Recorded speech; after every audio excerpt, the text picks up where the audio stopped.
Pemirsa, pimpinan kelompok kriminal bersenjata atau KKB Ananias Yalak alias Senat Sol meninggal dunia setelah menjalani perawatan di Rumah Sakit Bayangkara Polda Papua Kota Jayapura pada Minggu kemarin.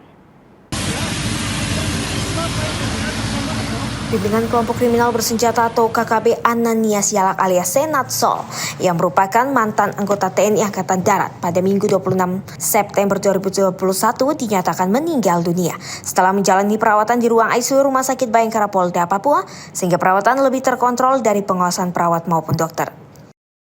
Kapitokes Polda Papua Kombes Polisi Nariyana membenarkan pasien atas nama Senat Sol meninggal dunia, di mana tersangka tersebut mengalami luka tembak pada bagian paha kanan.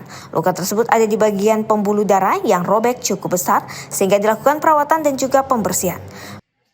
Pasien Senat Sol sempat adanya penurunan elemen kimia dan kondisinya tidak mengalami peningkatan dan dinyatakan meninggal dunia sekitar pukul 22:50 waktu Indonesia bagian timur.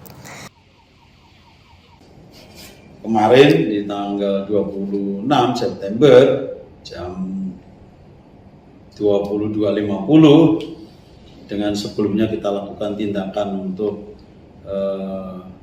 penyelamatan dengan RJP dan sebagainya karena kondisi jelek itu ternyata tidak tertolong.